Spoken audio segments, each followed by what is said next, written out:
What is going on, everyone? My name is Damien, also known as QB. How's everyone going today? Yes, so it has been a minute, but the NBA season is right around the corner. I've been wanting to do this video idea for a minute, well over a month now. But your man has been busy, got himself a new job, he went on holidays, and don't worry, back for the grind now, best believe. So let's get straight into it. I'm going to start this little mini-series. It's going to be only 2 videos, but I'm going to go over the East and the West and 2 different videos and give my thoughts and predictions to see how well these teams will do. As always, if you're new around here, please like and subscribe and buckle up, get your popcorn ready because we're about to dive into it right now. This video we're going to start off with the Eastern Conference and I'll give a quick rundown of every single team that in the East. So let's jump straight into it. In alphabetical order, we're going to start off with the Boston Celtics. Boy, oh boy, do they get busy in the off-season. They're going to acquire Drew Holiday and Kristaps Porzingis as the 2 main pieces. And obviously the trade for Porzingis, Marcus Smart had to pay the price. He's now a Memphis Grizzly. And obviously we've seen the whole Dame trade, which made Drew Holiday go to Portland. And in my humble opinion, I really do think the Boston Celtics got robbed. Because they're going to trade away Rob Williams, Malcolm Brogdon, and 2 picks. 1 being second round, 1 being a first round pick. Boy, oh boy, all I can say about the Celtics is they're going to be dangerous if Porzingis can stay healthy. If he gets injured, they've completely lost that trade scenario with no ifs or buts about it. But they're easily going to be a top 2 seeded team if Porzingis stays healthy and can somewhat develop more defense. Because we all know his defense has been a bit shaky. If he can develop more defense, I reckon he could easily help the Celtics in a major way. Sorry about my stuttering. It's been a minute since I've done this. So overall, I'm saying if he can stay healthy, the Celtics are a top 2 team. If not, they're dropping down a bit low to about 5 or 6 in my opinion. Next up, we got the Miami Heat. Oh boy, they stayed losing this offseason. They lost Max Strus. He went to the Cleveland Cavaliers on a nice deal. And they also lost Gabe Vincent to the Lakers, who also got paid. I mean, who did they pick up? Josh Richardson, right? I guess. But who knows? This Miami Heat team surprised us twice within the last 4 years now. And they also picked up Thomas Bryant. Who knows how much minutes he's actually going to play. I feel like he kind of lost his value once he got traded from Lakers and just sat on Denver's Nuggets bench and got carried to a title. But hey, he's a championship player, I guess. I'm probably going to put them around that 7 or 8 seed mark. Possibly even a play-in team.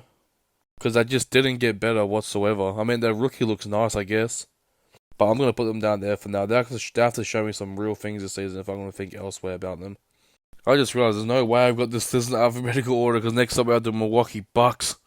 Boy, they got busy. They traded away Drew Holiday, Grayson Allen, and all of those picks to acquire Damian Lillard. Now Giannis and Damian Lillard are a dynamic duo. I'm not going to say too much. I've seen a lot of overhyping all over social media saying how good this duo can be. And I ain't saying nothing until they play a single game, but all I can say is the Bucks are going to finish top 4 easily. They've done it the last few seasons, so why is this season any different? I mean, the main part is about the Bucks. They pretty much traded away defense for offense. Their defense was never quite an issue, but they'll get stuck in some shooting slumps. Hopefully now that issue is resolved by acquiring Dame. But yeah, if Chris Middleton can step up on defense and be somewhat of a all-star caliber player like everyone knows he is, I reckon they'll be fine. They could possibly finish top of the East, potentially. But I just have to wait and see. I have no idea how that door is going to work out. Obviously, you got one of the best pick-and-roll orchestrators, I guess you can call it, in the league in Damian Lillard. He's never really quite had that superstar big, so this is going to be really interesting to see what him and Giannis can cook up in that kitchen. Next up, we have the Chicago Bulls, and to be honest, they stay being mid. I mean, they're gonna re-sign qybii. They're gonna pick up Javon Carter. I mean, like, cool, I guess. They're stuck in that hole where they kind of overpaid their big core. Obviously, in Zach LaVine, Alonzo Ball, who's yet not going to be playing this whole entire season. Hopefully, next season he'll be back.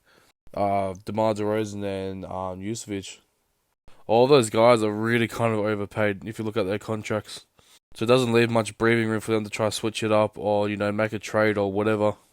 We'll just have to see what they have cooking in that kitchen. But personally, I really don't even think they're even going to make the play in this year. I just don't know about the Bulls, man. Like, I don't like this core. It hasn't worked. DeMar DeRozan is aging very bad. I shouldn't say very bad. Like, very quickly he's aging. But yeah, I'm going to put them, I don't know. I don't even think they're going to make the play. And if they did make the play, they'll be the 10th seed. Next up on this list, we have the New York Knicks. They made a pretty interesting trade. They pretty much just traded out Obi Toppin for a couple of second round picks, which is really interesting. I guess they're just making room for Dante DiVincenzo because he's going to sign a really big deal as well. I got the exact numbers in my last previous video if you guys want to go check that out. On top of my head, I'm pretty sure it's like 3 or 4 years, 60, 70 mil.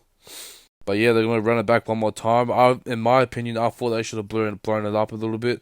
Not completely, but they should have tried to explore the options to see what they would have got for Julius Randle. He has unbelievable potential, Randle does, but just something about New York is just making them look like it's holding back. But it's really interesting. I reckon they're going to make the playoffs again. I don't see why not. They pretty much stick with their core. They got them down in the first place. Jalen Brunson has been unbelievable. He might be a top candidate for most improved. But yeah, I'll put him as a playoff team for sure. Next up on this, we have the Toronto Raptors. They didn't really get busy in the offseason. They did lose Fred VanVleet to Houston Rockets to wholly overpay. But they're going to pick up Dennis Schroeder, who was just unbelievable for Los Angeles last season. He came up massive when D'Angelo Russell wasn't having a good game. And was just always in the Lakers, clutch lineup, like the last 5 minutes of the fourth quarter, down to the wire, down by 5 or 10, whatever. He was that man. Pairing with Austin Reeves, he was great. I thought that was a great pickup for the Raptors. Is he a better player than VanVleet? Yeah, to be honest, on defensively, 100%. Offensively, I'm not quite too sure yet. Obviously, the Raptors fell out in the play-in tournament last season. Can I see them doing any better this season?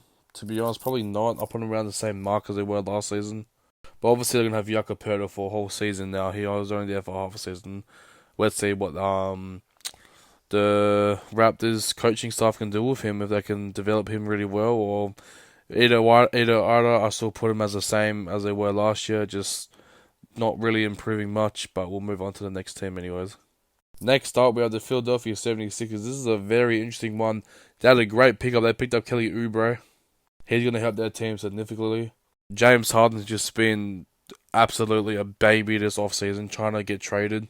And obviously didn't show up to training camp for the first few days, but then he showed up and now he's doing his training. But apparently the 76ers are still looking to move him. I don't know, that situation's a bit of a mess, but other than that, the 76ers team has gotten better. It really has. If the MVP can play like an MVP again, they'll get himself right back into the playoffs. But I really do think they need that extra guy, besides some James Harden and Embiid, to help them push them over the limit, because Embiid's never made it out the second round.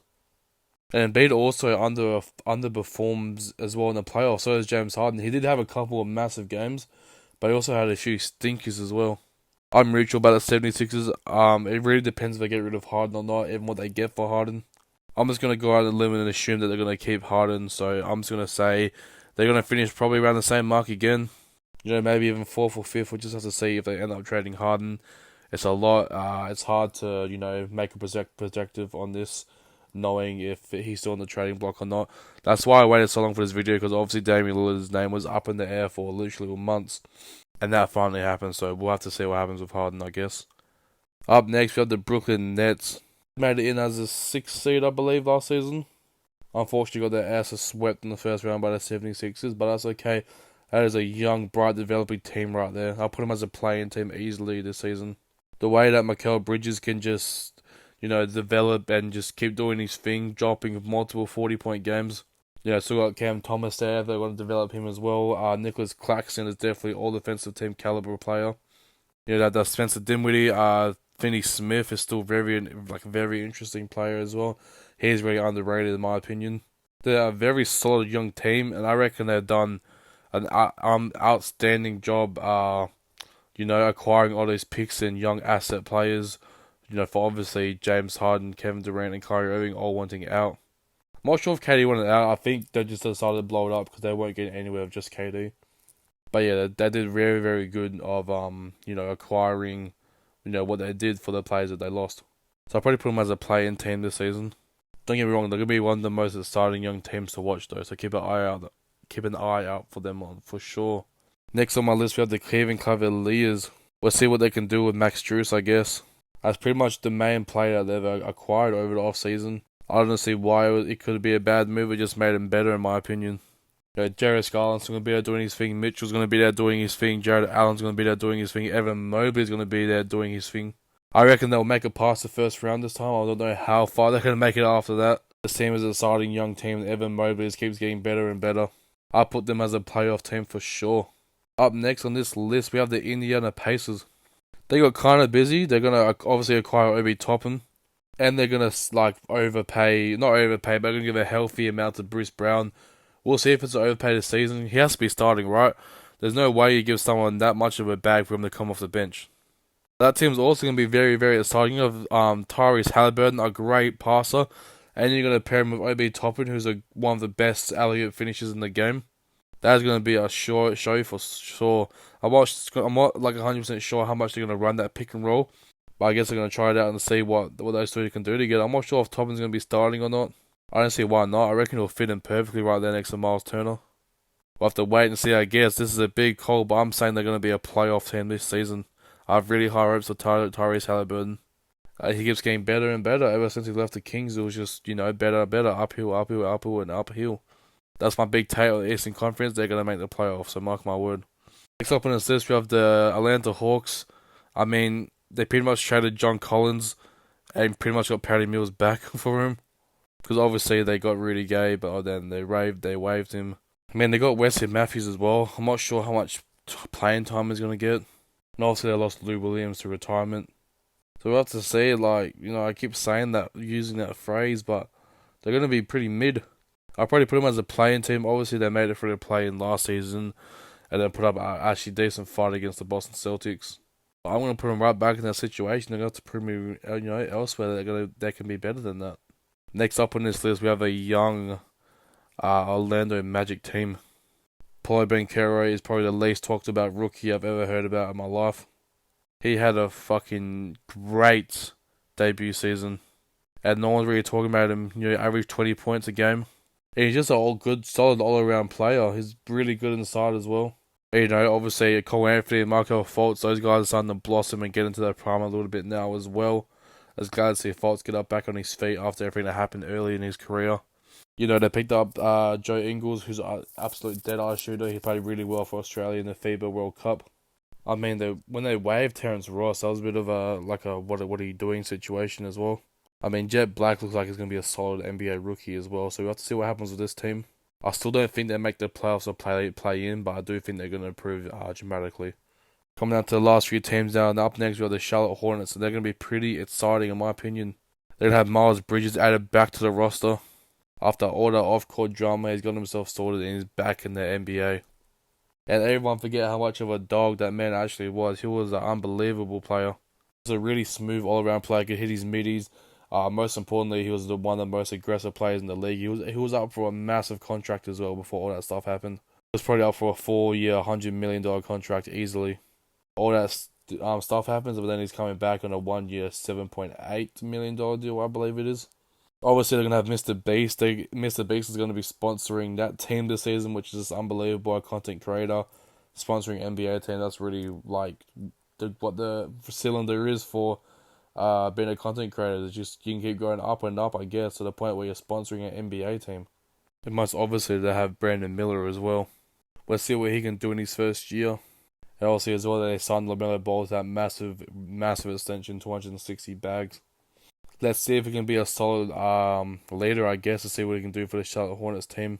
I do believe they make a step up from where they were last season. I reckon they'll hover around that 14th to 16th spot again. This is not a team that's going to have to prove themselves to me just because they added Miles Bridges, obviously re-signed Ntilikina, Frank, I can't really pronounce his last name, so I know, y'all know who I'm talking about, alright? We'll just see what they can do with that roster, I guess. And Brandon Miller, obviously, had a rough summer league, but, he's nice with it. He reminds me of Paul George, so we'll see what he can do for this Hornets franchise. Well, the Detroit Pistons coming up, obviously, they drafted one of the twins in the draft. I believe it was Asar Thompson. He's going to be an amazing addition to their team. I mean, obviously, they got James fucking Wiseman now. My NBA knowledge is a bit rusty at the moment, so I apologize for stuttering a lot in this video. Thank you for dealing with it, I guess. But yeah, James Wiseman, obviously, if he finally have a good breakout season, he was never, unfortunately, able to have that opportunity, or he didn't really blossom much when he was with Golden State. So let's hopefully see if we can have a good season with the Pistons. I don't see how much they're really gonna move from where they were last season, but my prediction is hopefully, well, I'm gonna predict that they're gonna not finish last. I'm not sure who is gonna finish last, but I really hope it isn't them. Finally, on this list, we have the Washington Wizards, and they're going to be really exciting to watch. They have an underrated backcourt in Tyus Jones and Jordan Poole. Obviously, they got a bit of a deal when it came to Jordan Poole. All I really had to do was just trade Chris Paul, who didn't fit their roster and that anyways. So they worked both ways for them, I guess. I mean, Chris Paul had his preseason opener yesterday. He was still doing his thing. Obviously, the two-man game, Stephen Curry's going to be unbelievable. But yeah, this could be Jordan's Poole seasons to finally go crazy. I'm calling he's going to be an all-star. I've been saying that to a lot of my mates. But I think he could have a chance to be most improved, and he will be a first-time all-star. Kyle Kuzma as well. I want to see him have a breakout season as well. I have high hopes for this Pistons team to finish a lot higher than what they did last season. All last season just didn't really look like Bradley Beal wanted to be there at all. Also have some really good acquirers. They're obviously going to acquire Michael Scrella, who was unbelievable. He's like a really good 3-and-D big man. And Gallinari as well, who's also been called for years. If you don't know about Gallinari, you need to know about him. My man is the most silkiest player in the NBA by far. But yeah, I have high hopes for the Wizards. I reckon as I said, they're going to do a lot better than what they did last season. And hopefully they'll be pushing towards that 12th, 13th position, I reckon, in the Eastern Conference. Maybe even a play, and who knows. We'll have to see how the season plays out. But I appreciate everyone so much for tuning in and watching today's video. It means a lot. We'll be back with the next few days to give my predictions and thoughts on the Western Conference, so stay tuned for that one. Yeah, like and subscribe if you want to keep updated with me and my channel. I appreciate any support I get, and I'll see you guys in the next video. Peace out.